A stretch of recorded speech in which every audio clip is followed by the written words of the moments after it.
Ẹ káàárọ̀. Oh, a ti wà ní ọ̀sán náà. Ẹ káàsán. Yes. Ẹ kú iṣẹ́. Yes. So àwọn nǹkan tá a ṣe ní kíláàsì ní èní, àwa mélòó ni òye? Wọn kì í tijú ń bí o. Olúkálùkù ni ó sanwó fún ẹ̀kọ́ yìí o. Kò sí pé àmọ́ ń tijú mi fẹ́ kán fi mí ṣe ẹ̀yẹ. Rárá o, wọn kì í fẹ́yàn ṣe ẹ̀yẹ ń bí o.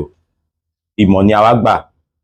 So kò sí wípé ojú ń tì mí, mi ò lè béèrè ìbéèrè tàbí mi ò lè sọ pé kan báyìí kò yé mi. Ṣé ó yé yín àǹtì? Ó yé yín dáadáa? Ṣó tún tẹ́ yín lọ́rùn? Ok, ẹ̀yin náà ńkọ́? Ṣó tẹ́ yín lọ́rùn? Ṣó tẹ́ yín lọ́rùn? Ok, ó tẹ́. Ok, gbogbo wa ló tẹ́ lọ́rùn. Ok, now táyà ìrọ̀mù létí kan tí ẹ ṣẹ̀ parí nínú class, candlestick anatomy. So kí ni wọ́n sọ nípa candlestick anatomy? Bí ẹ ṣe lè máa. Ok, because candlestick yìí ní ọjà máa lò láti máa bá yín sọ̀rọ̀, right? Now fún àpẹẹrẹ, ẹ ká lọ wo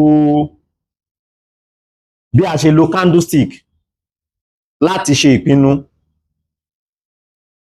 láti ra shares sí lára àwọn báǹkì tí a ní ní orílẹ̀-èdè Nàìjíríà nínú ọ̀sẹ̀ tí a wà yìí ni o. Candlestick yìí ni a lò tá fi ra shares sí one of the Nigerian banks. So candlestick yìí trade forex ni, crypto ni, commodity ni, indices ni, stocks ni, candlestick ẹ lè lò. Technical analysis ni. Tẹ́ bá rántí class tí mo ṣe fún yín last time, mo ní pé candlestick yìí ló máa tọ́ka sí tàbí tó máa fi hàn wá ìkan tí ọjà ń sọ, bóyá ó fẹ́ lọ sí òkè tàbí ó fẹ́ lọ sí ìsàlẹ̀. Mo sọ fún wa pé àwa tá à ń jẹ́ speculator tó yẹ pé a fẹ́ máa jẹ àǹfààní ìyàtọ̀ tó wà nínú oye tí wọ́n ń tà tàbí oye tí wọ́n ń rajà. Mo ní pé ọ̀nà méjìlá lè gbà láti make owó. Tó bá ń lọ sókè a lè make owó, tó bá ń lọ ìsàlẹ̀ náà a lè make owó. Now ẹ ká lọ wo, for example, mi ò ní dárúkọ báǹkì kankan bíi, because mo rí pé as free advert ni, mo mọ̀ pé fídíò yìí máa tàn káàkiri, so àní ṣe advertisement ọ̀fẹ́, but màá fẹ́ ká wo àpẹẹrẹ candlestick yẹn. Now gbogbo wa la mọ̀ báǹkì yìí, but mi ò ní dárúkọ ẹ̀. So candlestick yìí ni a lò láti ṣèpinnu. Ẹ bá wo shares báǹkì yìí, òkè ni ojú ẹ̀ ń wò, ó ń lọ sí òkè.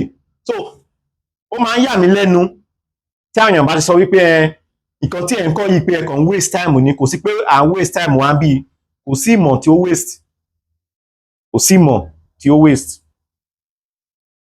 Nigerian stocks ní candlestick tí à ń kọ́ yín, ó wà ní ara kan tá a fi ṣèpinnu, bó tilẹ̀ jẹ́ pé kò ń ṣe òun nìkan, ṣùgbọ́n ó wà ní ara àwọn nǹkan tá a fi ṣèpinnu. In fact, final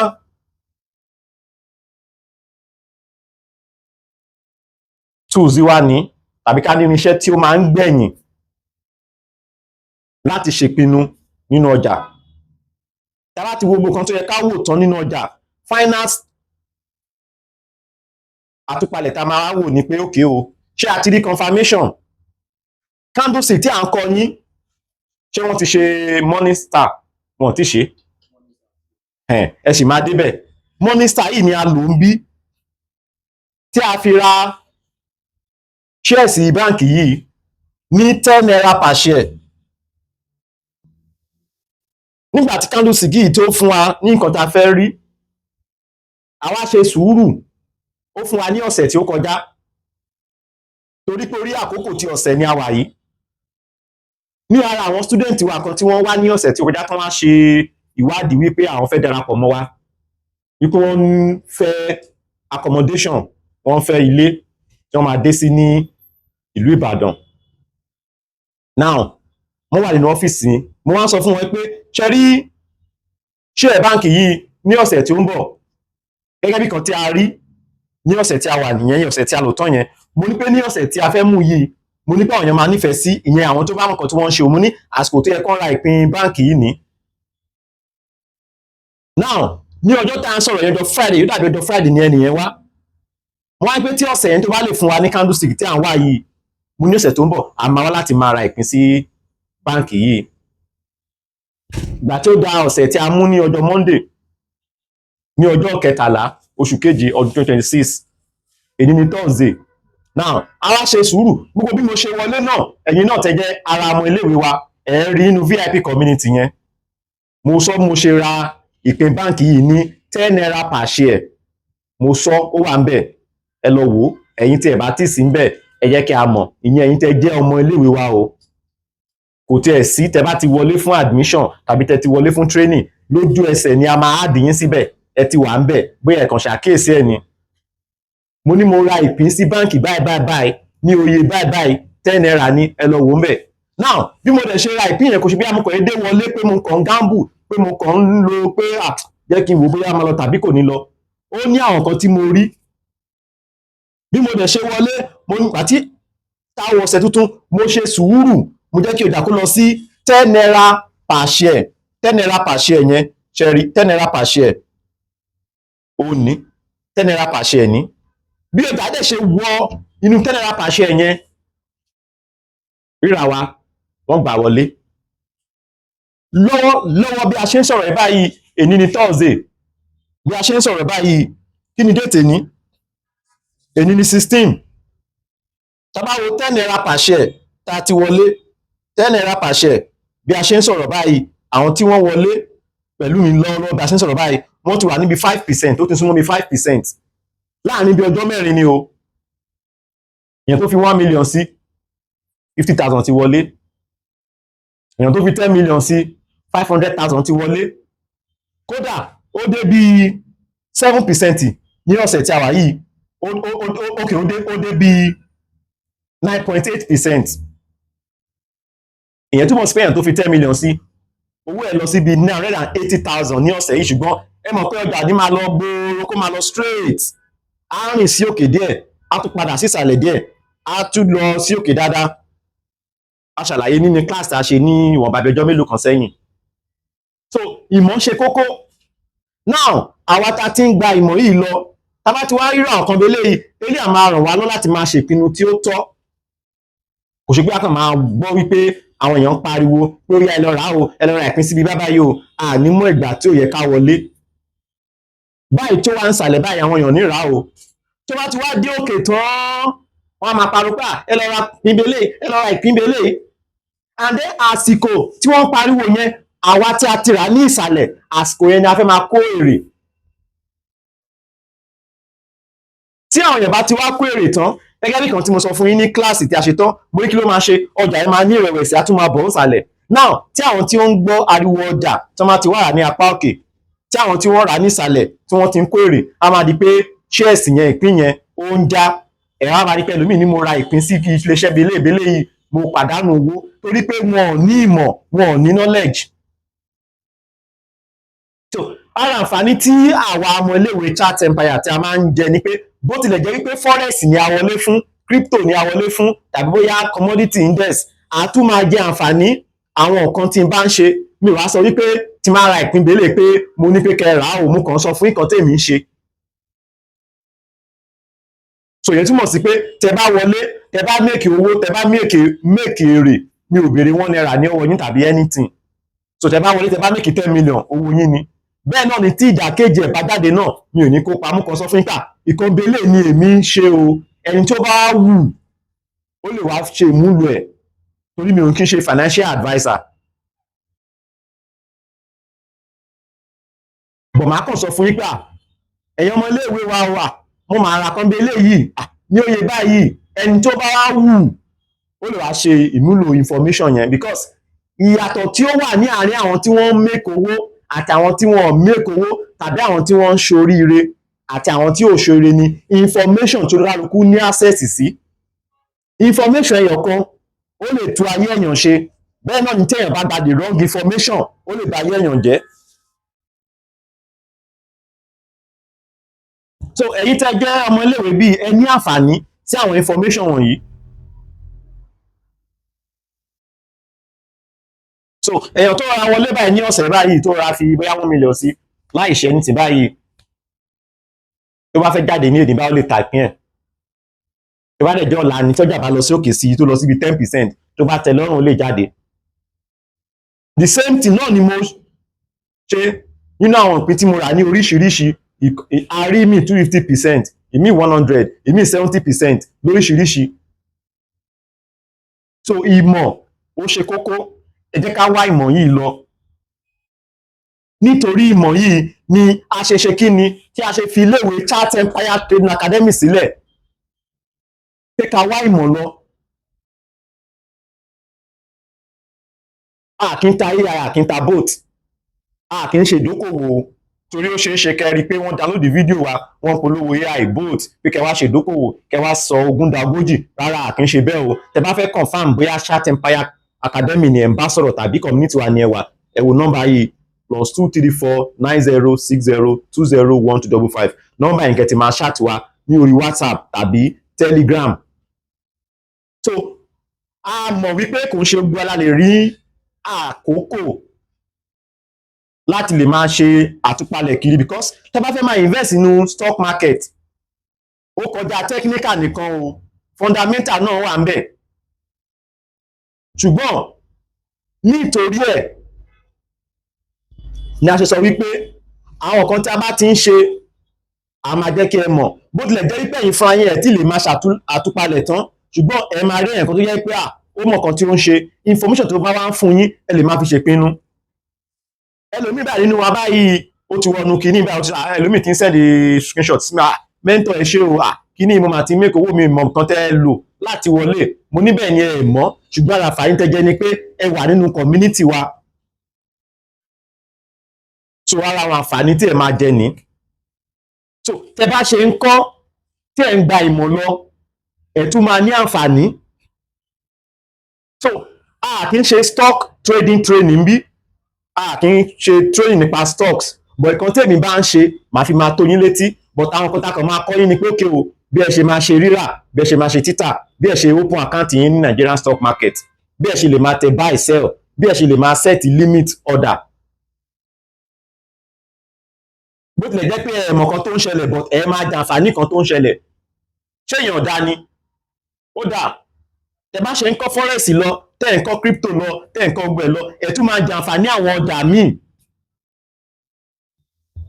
So àwọn kan tá bá ti ń kọ́ yín ẹ máa jẹ́ ká máa fi ọkàn máa bá a lọ, tá a bá ní ìbéèrè ẹ máa bi wá, kò sí pé ojú ń tì mí, mi ò fẹ́ kán fi mí ṣe ẹ̀yẹ́, mo fẹ́ no, kò sí yẹn bí o, ẹni tó bá dákẹ́ tí ara bá dákẹ́ o. So ẹ jẹ́ ká máa béèrè question, tí wọ́n bá dẹ̀ ti fún wa ní assignment ẹ jẹ́ ká máa ṣe, because eléyìí ni ó máa ràn wá lọ́wọ́ láti jẹ́ kí a mọ̀ bóyá àwọn kan tí à ń kọ́ yín ṣé ó yé yín tàbí ó kù ká ètò, ṣé ká tàn mọ́lẹ̀ sí ni. Assignment mo fi ń lànà ṣé ẹ ṣé ẹ ti bá wọn wò ó? Ok, kí ni mo ní kẹ́ ẹ ṣe? Àwọn ta ló yá? Ok, ẹnà sí mi délé kí n wò ó, ẹ̀yẹ́ kí n wò ó. Ok, ok, open eye close, ok, body, ok. Mo sọ fún yín pé àfẹ́rùwé belé yìí ẹ lọ ràwé mi. Ó yẹ kẹ́ ṣe sínú fresh page, ṣe bẹ́ẹ̀ ni lẹ́nu ìwé ṣe yáwé yẹn ni ẹ kọ́ sínú ẹ̀ kó kún dáadáa, ẹ yá ìwé ẹ̀dẹ̀ wá ń yọ lò ẹ̀sìn náà nǹkan orí blọ́gà wọ́n ṣe ya tiwọn, wọ́n máa ní pé kẹ́ ẹ bu ilẹ̀ tó wọ́n ní ilẹ̀ tó wà bí 50 hectares ní tí wọ́n ní ẹ bù kan tó bá wù yín, ṣé ẹ máa bu half plot kó yàtọ̀ ẹ fẹ́ gba ogbó ẹ̀ tán ìwé yín ni ẹ̀yin lẹ ní ẹ lo ogbó ẹ̀.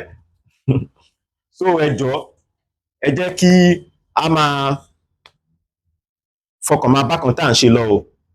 So ẹ̀yin tẹ́ bá wà ní online, tẹ́ bá nífẹ̀ẹ́ sí stock trading, kì í kọ́ èèyàn bí ẹ ṣe máa ṣe stock trading, but a lè kọ́ yín bí ẹ ṣe máa tẹ rírà, bí ẹ ṣe máa tẹ títà, bí ẹ ṣe máa sẹ́ẹ̀tì pé ẹ fẹ́ rà ní oye báyìí ní ọjọ́ iwájú tàbí ẹ fẹ́ tà ní oye báyìí ní ọjọ́ iwájú.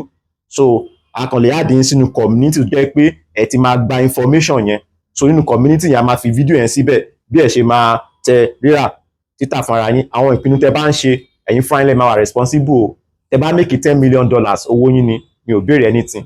Tí ìdàkejì náà bá wọlé náà kò kàn mí o. So anything ló lè ṣẹlẹ̀ because àwọn tí wọ́n ra shares company bí báyìí ní 11 naira 80 kobo tí wọ́n wá sí 9 naira 55 kobo tí wọ́n wá fi ìbínú tí wọ́n tà tí wọ́n jáde ẹ̀rọ pé wọ́n ti pàdánù.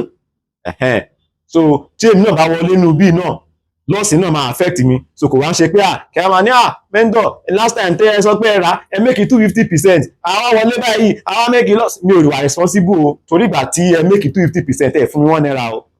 Tẹ́ bá tẹ̀lé fún mi gan mi nígbà owó yín ni. So nǹkan tí mo sọ ni pé ẹ jẹ́ káwọn nǹkan tí à ń ṣe, ẹ má yẹ jẹ́ ká invest kọjá iye tí agbára wa ò gbé torí ẹlòmíì máa lọ yá owó. Ìfẹ́ dárúkọ company kan, ẹlòmíì á lọ yá owó. Àti lẹ́yìn tó lọ yá owó rí, àti lẹ́yìn tó lọ talẹ̀ family rí tó wá lọ fi ń trade. So bí ó ṣe wà so ẹ̀kọ́ ti ní level bí tí ó dé. So bí ó ṣe wà nìyẹn. So ṣá ní ẹni tó ní ìbéèrè. So ẹ̀yin tẹ́ jámọ́ lè wá ẹ wà nínú community yẹn already. So ẹ̀yin kan máa wò ẹni tí tèmi bá ti ń ṣe màá máa sọ bọ́mí sọ wípé kẹ́ ẹ ṣe but tí ó bá wù yín ẹ lè ṣe múlò ẹ̀. So ẹ̀yin tẹ́ ń wà ní online náà tẹ́ bá fẹ́ darapọ̀ mọ́ wa náà ẹ lè ṣáàtì wa ní orí nọ́mbà yẹn. So wọ́n á fún yín ní inú VIP community yẹn ẹ wà ń bẹ̀ ẹ máa rí notification yẹn ẹ máa rí. So ẹ̀yin tẹ́ bá fẹ́ wọnú community yẹn ẹ chat wa ní orí WhatsApp tàbí Telegram +2349060201255.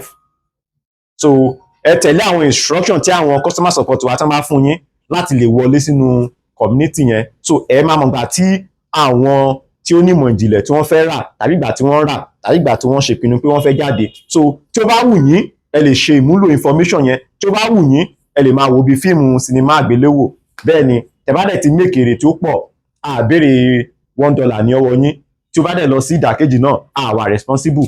So ẹ ṣé sir. All right. So gba next class wa. Class ti yín gbà ní ṣe bẹ́ẹ̀ tí ní timetable yín dání. Gba next class. Tomorrow. Online. Okay. Okay. All right. So ẹ̀yin tó yẹ pé ẹ sí nílùú Ìbàdàn ẹ lè darapọ̀ mọ́ wa ní online o. Ẹ sí ní Ìbàdàn ẹ sí ní orílẹ̀-èdè Nàìjíríà ẹ lè darapọ̀ mọ́ wa ní online kò ń ṣe pé physical nìkan. Bí a ṣe ń ṣe náà ní physical náà ni a máa ṣe ní online. Ẹ máa wojú wa nínú fídíò kámẹ́rà yín. Tí ó bá wù yín lè ṣí kámẹ́rà yín ká máa wojú yín. Àjọ máa sọ̀rọ̀ ọ̀rọ̀ wa máa yéra wa. A máa bíra wa ní ìbéèrè àjọ máa sọ̀rọ̀ a máa yé wa. A bá tó ṣe class yẹn tán ẹ tún gba class yẹn tá record. Àwọn tó wà ní other country. Bẹ́ẹ̀ wọ́n lè join tí wọ́n lè mọ̀ sí online. Ibikíbi tẹ́ bá wà ní orígun mẹ́rin àgbáyé even kan kẹwàá ní submarine kẹwàá ní ìsàlẹ̀ omi kódà gan yemo jálè attend class wa tó bá ní internet. Tó wá ti lè ní internet tó lè join wa kò sí problem. Yes wọ́n ti ní timetable wa. Ẹ bá rí emoja tó fẹ́ wọ class wa kò sí problem àyè wà. A máa register àwọn máa wọlé. Kò sí problem. Wọ́n máa ṣe máa ṣe yẹn. But ní ọ̀dọ̀ tiwa network máa wà. So ṣá ní ìbéèrè. Spinning top and bottom. Okay. Shooting star. Okay. Tabani kan jẹ́ shooting star. Ẹ ká wò ń bì. Because àwọn candlestick wọ̀nyí a ní wọn ní oríṣiríṣi. Fún àpẹẹrẹ tabani pé kan jẹ́ shooting star báyìí ni ó ṣe máa rí.